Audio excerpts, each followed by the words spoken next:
بسم الله الرحمن الرحيم. السلام عليكم ورحمة الله وبركاته. ازيكم يا شباب؟ عاملين ايه؟ يا رب تكونوا بخير. معاكم مستر احمد ندى، والنهارده ان شاء الله مكملين شرح مع بعض على ثيم 3 يونت 3 كونسبت 3.1. ان شاء الله النهارده مكملين مع بعض ليسون 3 او الدرس الثالث في كونسبت 3.1. وعشان نفتكر الكونسبت ده كان بيتكلم عن ايه؟ كان بيتكلم عن هيدروسفير اند بايوسفير انتراكشنز، يعني التفاعلات ما بين الغلاف المائي والغلاف الحيوي. طبعا كالعادة في بداية كل حلقة هفكركم بالتولز او بالادوات بتاعتكم، الورقة والقلم والكتاب بتاعنا او المذكرة اللي بنذاكر فيها، ونبتدي نذاكر مع بعض الحلقات ستيب باي ستيب او الحلقات بتاعتنا خطوة بخطوة وبالورقة والقلم. ودلوقتي هطلع فاصل صغير جدا عشان اديكم فرصة تجيبوا الادوات وتقعدوا تتابعوا حلقة النهاردة.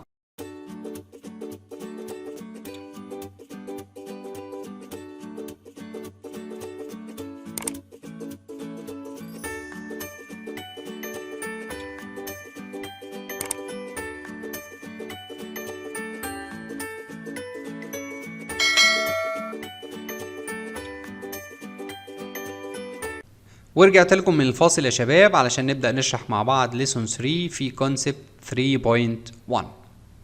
بيقول لي دلوقتي هنبدأ في الاكتيفيتي نمبر 6 او في النشاط رقم 6. بيتكلم عن ايه؟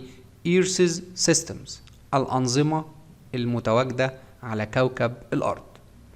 طبعا هنسأل نفسنا سؤالين كده صغيرين كريفيجن او كمراجعة على الأجزاء اللي فاتت. ده بنعمله في بداية كل حلقة. بيقول لي أول سؤال: The main systems of the earth are hydrosphere, geosphere, atmosphere and biosphere. الكلام ده صح ولا غلط؟ دي الأجهزة الأساسية أو الأنظمة الأساسية اللي موجودة في كوكب الأرض. احنا اتفقنا إن احنا قسمناهم 4 وهو كاتب ال4، يبقى الكلام ده رايت. رايت يعني إيه؟ صح؟ تمام. طيب بيقول لي بايوسفير، هيدروسفير، اتموسفير، جيوسفير interact together. يعني ايه؟ يعني الاربع اغلفة او الاربع انظمة بتوع كوكب الارض بيتفاعلوا مع بعض. رايت ولا رونج؟ طبعا رايت، لان كلنا بنكمل بعض. يعني ايه؟ يعني الانسان محتاج هواء في اكسجين عشان يتنفس، ومحتاج مية علشان يشرب، ومحتاج ارض علشان يعيش عليها، صح كده؟ يبقى اكيد كل السفيرز ديت او كل الاغلفة ديت بتكمل بعضها فبتتفاعل مع بعضها. تمام؟ يبقى الكلام ده برضو رايت. طيب بيقول لي بقى scientists named each of the four earth system using the word sphere because the shape of the earth is very close to be a sphere. يعني ايه؟ يعني العلماء سموا كل نظام من الاربع انظمة واستخدموا كلمة اسمها سفير اللي هي كورة. ليه؟ علشان شكل الارض تبدو كأنها ايه؟ تقريبا شبه الكورة. عشان كده كانوا بيحطوا كلمة سفير بعد كل مقطع من المقاطع اللي احنا استخدمناها: بايوسفير، هيدروسفير، اتموسفير، جيوسفير. تمام كده؟ بيقول لي in this activity، في النشاط ده بقى، we are going to learn more about the four earth system. يعني في النشاط ده احنا هنتعلم معلومات اكتر عن الاربع انظمة اللي احنا اتكلمنا عليهم. تعالوا بينا نشوف احنا هنتكلم عن ايه. قال لي هنمسك سيستم من الاربعة دول وندرسه بالتفصيل. بيقول لي تعالى نبدأ الاول بالجيوسفير، الغلاف الارضي. هتكتب الديفينيشن بتاعه والمعلومات اللي تعرفها عنه. بيقول لي it is a system that includes all the layers of the earth which are the crust, mantle, inner and outer core. يعني ايه؟ يعني الغلاف الارضي ده بيحتوي على كل طبقات الكرة الارضية. طب هما كام طبقة؟ عد معايا: earth crust القشرة الارضية، تحتها mantle الوشاح، تحتها الاوتر كور اللب الخارجي، تحتها inner كور اللب الداخلي. يبقى الارض مكونة من 3 طبقات: كراست، منتل، كور. بس الكور متقسم اوتر كور خارجي وانر يعني داخلي. طيب يعني ايه كلمة جيو؟ قال لي the word جيو means earth. يعني ايه؟ يعني كلمة جيو تعني كوكب الارض او سطح الكرة الارضية والطبقات بتاعت الكرة الارضية على بعضها يعني. طيب this system contains النظام ده بيحتوي على ايه؟ قال لي روكس، كل الصخور اللي انت بتشوفها قدامك في كوكب الارض. minerals المعادن، soil التربة، land forms كل التضاريس بتاعت سطح الكوكب زي الماونتنز والفاليز الجبال والوديان. molten rocks inside earth يعني الصخور المنصهرة داخل باطن الأرض، يعني اللي موجودة داخل باطن الأرض اللي هو الحديد والنحاس والصخور اللي دايبة من شدة الحرارة الموجودة داخل باطن الأرض اللي هي بتطلع مع البراكين. اتفقنا كده؟ فهمنا يعني ايه جيوسفير؟ جميل جدا. نتنقل للجزء اللي بعده. قال لي هنتكلم عن هيدروسفير. هيدروسفير يعني الغلاف المائي، وكلمة هيدرو معناها ووتر، معناها مية، عشان كده سميناه غلاف مائي. طب مين هو الهيدروسفير؟ قال لي it is the system that includes all of the water on and under and above the earth. يعني ايه؟ يعني هو نظام بيشمل كل المية اللي موجودة على سطح الأرض أو تحت سطح الأرض أو فوق سطح الأرض. أي مية موجودة في كوكب الأرض دي بتبقى تبع الهيدروسفير أو تبع النظام المائي أو الغلاف المائي. بيقول لي طيب this system، السيستم ده اللي اسمه هيدروسفير contains بيحتوي على ايه؟ قال لي seas، glaciers، oceans، rivers، ground water. يعني ايه؟ بحار، انهار متجمدة، محيطات، انهار، مياه جوفية. بس كده؟ قال لي هم دول اللي انت تعرفهم، وهم دول المتاحين على كوكب الارض. قال لي نوتس، بس في ملحوظة بس صغيرة كده أو شوية ملاحظات خد بالك منها. Glacier is a large sheet of ice or snow that moves slowly over Earth's surface. يعني النهر المتجمد هو شيت أو لوح كبير من التلج أو الجليد، تمام، بيتحرك ببطء على سطح الكرة الأرضية. يعني طبقة تلج فوق المية أو فوق النهر مغطية النهر، فبيبقى ايه؟ نهر متجمد، بس الطبقة دي بتتحرك ببطء على سطح الأرض. بيقول لي كمان hydrosphere includes another systems known as cryosphere which means the frozen water on the earth. يعني ايه؟ يعني الغلاف المائي بيحتوي على أنظمة مائية أخرى زي حاجة اسمها كرايوسفير. طب هو مين الكرايوسفير؟ قال لي ده عبارة عن الفروزن ووتر اون ايرث، المياه المتجمدة على سطح الكوكب. تمام؟ هتلاقي الجليشير والكرايوسفير حاجتين قريبين من بعض، بس الجليشير دي عبارة عن طبقة تلج بتغطي المية وبتتحرك ببطء على سطح الأرض. أما الكرايوسفير ده أي مية متجمدة موجودة على كوكب الأرض. اتفقنا كده يا شباب؟ وتعالوا بقى نشوف الغلاف اللي بعد كده اسمه ايه؟ قال لي اسمه اتموسفير، الغلاف الجوي. طبعا ده احنا درسناه قبل كده بس هنقوله تاني. بيقول لي it is the system that includes all the gases that surround the earth. يعني ايه؟ هو نظام بيشتمل على كل الغازات اللي بتحيط بكوكب الارض، يعني طبقة الهواء المحيطة بكوكب الارض بكل الغازات اللي موجودة فيها. تمام كده؟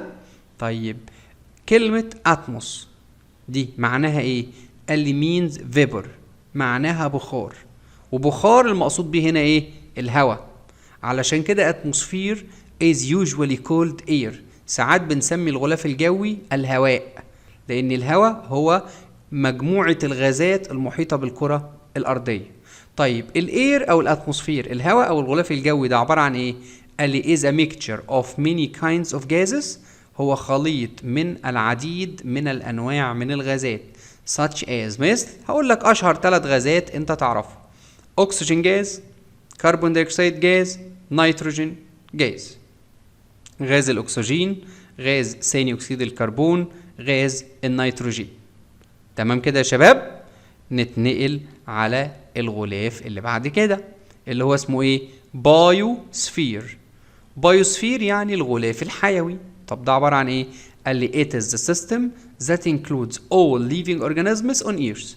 ده النظام اللي بيحتوي على كل الكائنات الحية اللي موجودة على سطح الكوكب بتاع الأرض. طب كلمة بايو معناها ايه؟ قال لي means life. كلمة بايو معناها الحياة، عشان كده سميناه الغلاف الحيوي. طيب البايوسفير دوت contains بيحتوي على ايه؟ قال لي humans بشر، animals حيوانات، plants نباتات. يبقى احنا كده اتعرفنا على الفور مين سفيرز، الاربع اغلفة الاساسيين في كوكب الارض، وكل واحد بيحتوي على ايه. تعالوا نروح للجزء اللي بعد كده، والجزء ده بيتكلم عن ايه يا شباب؟ Earth's System Interact، يعني تفاعل الأنظمة بتاعة كوكب الأرض مع بعضها.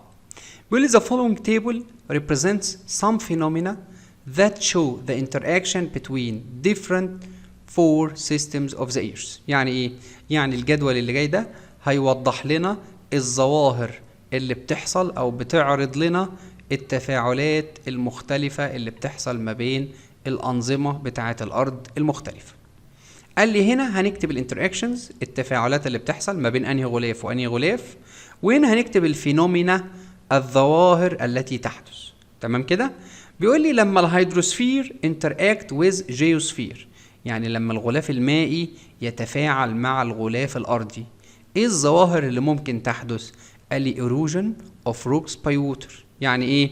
يعني الصخور اللي اتكسرت حتت صغيرة هتتنقل من خلال المية من مكان لمكان تاني. ايه تاني؟ قال لي formation of lakes، هتتكون البحيرات. هتتكون ايه؟ البحيرات. لما المية تتفاعل مع الأرض هتكون ايه؟ بحيرات. قلت له طيب ايه تاني؟ قال لي atmosphere interacts with biosphere، لما الغلاف الجوي يتفاعل مع الغلاف الحيوي. قلت له طيب ايه الفينومينال او الظواهر اللي ممكن تحدث؟ قال لي during process اللي هي الفوتوسينثيس بروسيس، ما تنسوش. plant take in carbon dioxide gas from air and give out oxygen gas to air. يعني ايه؟ يعني في عملية البناء الضوئي اللي انت اتعلمتها، النبات بياخد او بيمتص الكربون دايوكسيد وبيخرج الاكسجين جاز. يبقى كده الاتموسفير والبايوسفير اتفاعلوا مع بعض. طيب ايه تاني؟ قال لي لما الجيوسفير interact with biosphere، لما الغلاف الارضي يتفاعل مع الغلاف الحيوي، ايه الفينومينا، ايه الظواهر اللي ممكن تحدث؟ قال لي during photosynthesis process، اثناء عملية البناء الضوئي. soil provide nutrients for plants roots. يعني ايه الكلام ده؟ يعني اثناء عملية البناء الضوئي الجذور بتاعة النبات بتاخد المواد الغذائية من التربة، او التربة بتمد الجذور بتاعة النباتات بالنيوترينتس، بالمواد الغذائية اللي النبات محتاجها. يبقى كده حصل تفاعل ما بين الجيوسفير اللي هي الأرض وما بين البايوسفير اللي هو الكائن الحي اللي هو البلانتس أو النباتات. طيب قال لي في نوت خد بالك منها كده، ملحوظة صغيرة. in the previous table، في التيبل اللي فات أو في الجدول اللي فات ده، there is an exchange of energy and matter in each phenomenon. يعني إيه؟ يوجد تبادل للطاقة والمادة في كل ظاهرة من الظواهر اللي احنا اتكلمنا عليهم. يعني ما بين كل سيستم وسيستم بيتفاعلوا مع بعض، في طاقة بتتبدل ما بين السيستم ده والسيستم ده، أو مادة بتتبدل ما بين السيستم ده والسيستم ده. تمام كده؟ فهمنا الجزئية ديت. نتنقل على اللي بعدها. قال لي الجزء اللي بعده ده سؤال تشيك يور اندرستاندينج، سؤال اختبار فهم، واحد تشوز وواحد رايت ورونج. طبعا انا مش بحل الاسئله دي يا شباب، انا بس هقراها وافهمها لكم، وانتوا المطلوب منكم تكتبوا لنا الاجابات في الكومنتس او في التعليقات اللي اسفل الفيديو. بيقول لي هيدروسفير includes all of the following items except، يعني الغلاف المائي بيحتوي على كل الاشياء اللي جايه دي ما عدا. طلع واحده منهم بره بقى، يعني كلهم صح ما عدا واحده. تاني سؤال بيقول لي the large sheets of ice or snow that moves slowly over the Earth's surface are called، يعني الألواح اللي بتتكون من تلج أو جليد وبتتحرك ببطء على سطح الكرة الأرضية بتسمى اسمها إيه؟ طبعا أنتوا اللي هتجاوبوا. طيب تعال نشوف الأسئلة بتاعت put right or wrong. Geosphere contains crust and mantle only، يعني الغلاف الأرضي بيحتوي على القشرة الأرضية والوشاح فقط. only يعني فقط، يعني بس. رايت ولا رونج؟ انتوا اللي هتجاوبوا. Atmosphere is a mixture of some different gases. الغلاف الجوي خليط من بعض الغازات المختلفة. رايت ولا رونج؟ برضو انتوا اللي هتقولوا لي الإجابة الصحيحة. يلا بسرعة يا شباب نوقف الفيديو لحظة وبعدين نقرأ الأسئلة كويس ونكتب الإجابات تحت في الكومنت أو في التعليقات اللي أسفل الفيديو علشان أتأكد إن المعلومة وصلت لكم بشكل مظبوط. طيب تعالوا نكمل مع بعض في الأكتيفيتي نمبر 7 أو في النشاط رقم 7. بيقول لي عايزين نعرف الكاركترستكس أو الصفات بتاعة الهيدروسفير والبايوسفير، يعني بتاعة الغلاف المائي والغلاف الحيوي. ودلوقتي يا شباب in this activity في النشاط ده we are going to study some characteristics of both biosphere and hydrosphere and some examples that show their interactions. يعني ايه؟ هندرس الصفات والخصائص بتاعت كل غلاف من الاتنين دول وهندرس أمثلة بتوضح لنا التفاعلات اللي بتحصل ما بينهم. بيقول لي some characteristics of biosphere، بعض الخصائص والصفات بتاعت الغلاف الحيوي. Any biosphere is any part of the earth in which life can exist where it includes humans, animals and plants. يعني ايه؟ يعني الغلاف الحيوي ده جزء من الأرض أو من كوكب الأرض اللي بيكون موجود فيه حياة وبيحتوي على كائنات حية زي البشر والحيوانات والنباتات. يعني أي منطقة أو أي جزء من الأرض فيه حياة، فيه كائنات حية، ده هنسميه البايوسفير أو الغلاف الحيوي. قال لي طيب في حاجة اسمها بايوم. طب دي عبارة عن إيه؟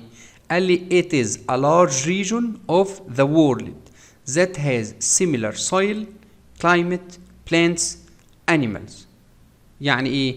يعني هي منطقة كبيرة من العالم فيها الصفات بتاعتها متشابهة. زي إيه؟ زي فيها تربة متشابهة، الأرض بتاعتها شبه بعضها، الكلايمت المناخ شبه بعضه، النباتات شبه بعضها، الحيوانات شبه بعضها. يبقى أي منطقة فيها الأرض والمناخ والتربة والحيوانات متشابهين هسميها بايوم. تمام كده؟ طب اديني اكزامبلز يا مستر. قال لي عندك الديزرت الصحراء، رين فورستس الغابات الممطرة، ويتلاند المستنقع، فورستس الغابات، جريسلاند المراعي الخضراء. كل الأماكن دي هسميها بايوم. ليه؟ علشان كلهم هتلاقي التربة بتاعتهم متشابهة، المناخ فيهم كل بيئة لوحدها طبعا المناخ بتاعها شبه بعضه، تمام؟ النباتات اللي عايشة فيها شبه بعضها، الحيوانات اللي عايشة فيها شبه بعضها. تمام كده يا شباب؟ اتفقنا؟ طب تعالوا نكمل مع بعض. بيقول لي طب احنا عايزين نتعرف بقى على some characteristics of hydrosphere، بعض الخصائص او الصفات بتاعة الغلاف المائي. قلت له طيب زي ايه؟ قال لي hydrosphere contains all the liquid, solid and gaseous water in earth. يعني الغلاف المائي بيحتوي على اي نوع ميه موجود على كوكب الارض، سواء كان الميه دي liquid سائله او solid يعني صلبه او gaseous يعني غازيه. يعني الميه وهي ميه سائله ده هيدروسفير، وهي تلج برضو تبع الهيدروسفير، وهي ووتر فيبر بخار ميه برضو تبع الهيدروسفير. قال لي كمان خد بالك nearly 70% يعني تقريبا 70% of the earth من كوكب الأرض is covered by water متغطي بالمياه. 70% من كوكب الأرض متغطي مية، و30% بس هيبقى لاند أراضي. اتفقنا؟ طيب تعال نكمل. طيب بالنسبة للمية مش هنقسمها؟ قال لي هتتقسم طبعا مية صالحة للشرب اللي هي الفريش ووتر مية عذبة، ومية مالحة. طب نسبتهم قد ايه؟ قال لي الفريش ووتر 3%، والسولت ووتر المية المالحة 97%. طب تعالى كده نشوف التقسيمة. بيقول لي سولت ووتر المية المالحة it forms about 97% of water on earth، يعني بتمثل 97% من المية اللي موجودة على سطح كوكب الأرض. طب هلاقيها فين المية المالحة؟ قال لي it is found in oceans, seas, gulfs and some lakes. يعني هنلاقيها في المحيطات والبحار والخليج وكمان البحيرات. طب الفريش ووتر قال لي it forms about 3% of water on earth، يعني بتمثل 3% من المية اللي موجودة على سطح الأرض. طب هلاقيها فين؟ قال لي it is found in rivers, rainwater, groundwater and most of lakes، يعني هلاقيها في الأنهار، هلاقيها في مية المطرة، هلاقيها في المياه الجوفية أو في المية اللي في باطن الأرض، هلاقي برضو جزء منها كبير أو معظم المية العذبة هلاقيها في البحيرات.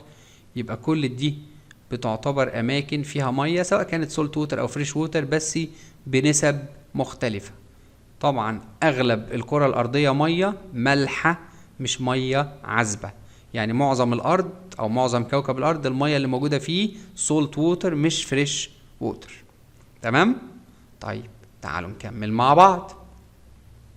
بيقول لي most of the fresh water on the earth، معظم المية العذبة اللي موجودة على الأرض is not found in liquid، مش موجودة كمية سائلة or running water، ولا مية بتسري أو بتتدفق يعني مية بتجري، but it is found in the form of frozen water، بتوجد على شكل مياه متجمدة as large pieces of ice known as glaciers، يعني المية اللي موجودة على سطح الأرض ما هياش كلها سائلة أو المعظم بتاعها مش سائل ولا مية بتجري، ولكن الأغلبية مية متجمدة بتكون قطع تلج كبيرة بنسميها glaciers اللي هي الأنهار المتجمدة. تمام؟ طيب في شوية نوتس خد بالك منهم.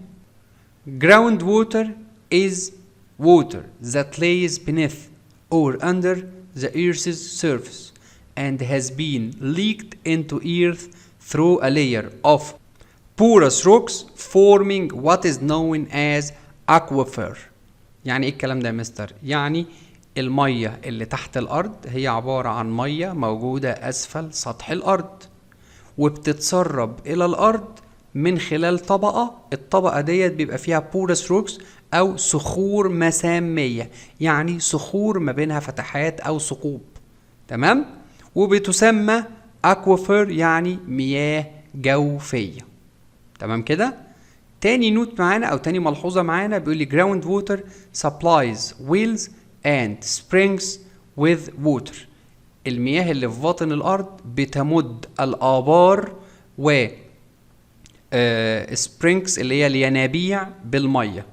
يعني ايه؟ يعني ممكن تلاقي ناس كده فاحتين بير في الصحراء ومطلعين مية من تحت الأرض، المية اللي طالعة من تحت الأرض هي اللي بتدي البير المية دي، أو springs اللي هي الينابيع، ينابيع المياه، يعني المية بتاعتها بيبقى المصدر بتاعها مياه من تحت الأرض. اتفقنا كده؟ تعالوا نكمل.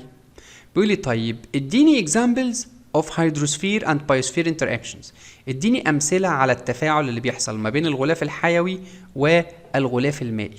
قال لي plant need water to survive، إن المية إن النبات محتاج مية عشان يعيش، وإن الهيومنز drink water to survive، وإن الإنسان محتاج يشرب مية علشان يعيش. animals drink water to survive، الحيوانات بتشرب مية علشان تعيش.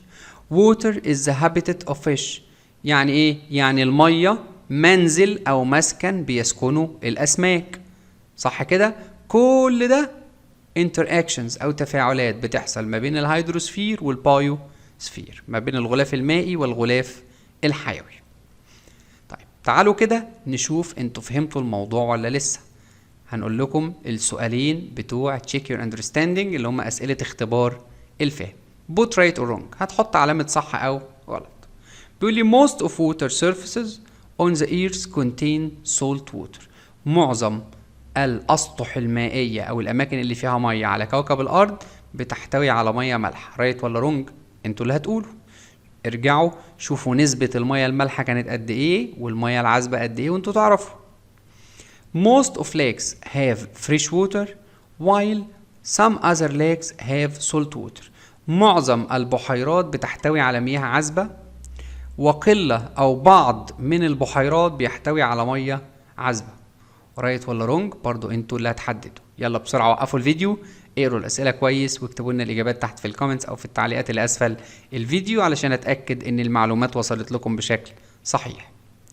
ولحد هنا يا شباب هتكون حلقه النهارده انتهت. بتمنى لكم كل التوفيق ويا رب تكونوا استفدتوا من حلقه النهارده، واشوفكم على خير ان شاء الله في حلقات جايه كتيره، والسلام عليكم ورحمه الله وبركاته.